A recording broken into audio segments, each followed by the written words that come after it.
Оперативный дежурный ЕДС города Магаз, Горбаков Зураб Магомедович. Слушаю.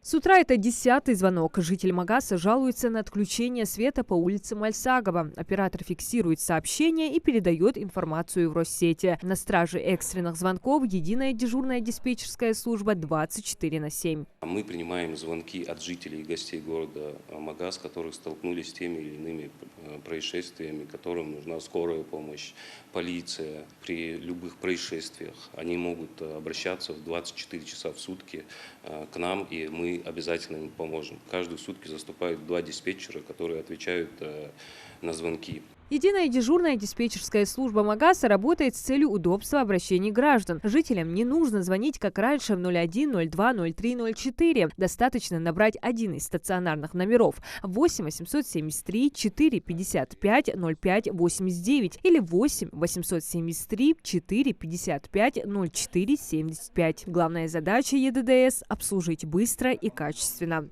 У дежурного диспетчера на принятие вызова до 10 секунд, до заполнения карточки и отправления в те или иные инстанции, с каким вопросом столкнулись наши жители и гости города Магаз, направляется вся эта информация, и экстренные службы приступают к работе. И дежурный диспетчер видит, сколько сил и средств задействовано в решении того или иного вопроса и контролирует данный процесс от начала и до завершения. В среднем за сутки здесь принимают более 50 звонков. Большая часть из них справочные. Также в городской ЕДДС можно дозвониться через службу 112. В круглосуточном режиме могут звонить на номер 112. Данный звонок переадресовывается нам, заполняется карточка, и диспетчер направляет эту карточку в службу, в которой нуждаются наши граждане и гости. Отличительная черта операторов службы – терпеливость, учтивость, внимательность и желание помочь. Правда, иногда возникают недопонимания с входящей корреспонденцией. Делятся, что в конфликты не вступают, обходят острые углы. Призывают жителей проявлять терпение и следовать их инструкции. Ты им говоришь, направим службу, они говорят, дайте их номера, дайте вот это сделаем, мы лучше это сделаем, а вы все объясняете, я не знаю как. Также операторы нередко сталкиваются с сложными звонками и детской шалостью. Они занимают время, которое для кого-то в этот момент может значить очень много. Проблему детских звонков испытывает не только Магасская диспетчерская. Вот что происходит в республиканской службе экстренных звонков 112. Служба 112 город Магас. Алло.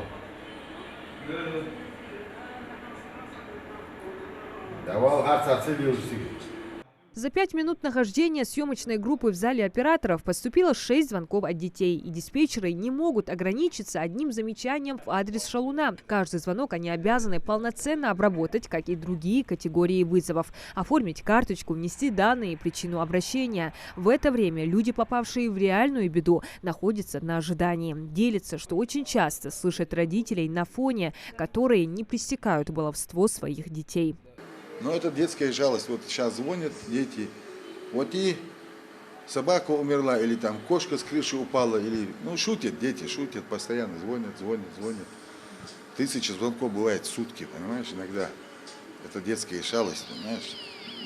Работы не дают дети, вот сейчас тоже опять, наверное, дети. Служба 112, город Магаз. Алло. Вот видишь, молчат. Смеются, молчат, отключают опять. Мамнушка, масняк, обращение, ерта. Ишбириш телефон, ждамытел, бокол, дал дуах еще. Мытел, бол хабейт нахи. Саекстренно хамхалыш диан, сэг лазвия, калваха, аварияч. Шин телефон, задержки ждиан, линии занять ютха. Бол хабейт, бокол диан, шей дезл, соус би. Начальник городской диспетчерской службы Магаса напоминает, что все звонки фиксируются, разговоры записываются. Сообщают, что в период стихийных бедствий или коммунальных проблем количество звонков от горожан увеличивается в несколько раз. С начала года операторами уже отработано более 14 тысяч звонков. При звонке в единую диспетчерскую службу следует говорить спокойно и четко, предоставлять необходимую информацию о происшествии, местоположении. Также важно отвечать на вопросы оператора, чтобы полученная информация была максимально полезной для спасателей. Следовать их рекомендациям для более эффективной организации помощи. Диана Дударова, Акрамат Дасхоев, Новости 24.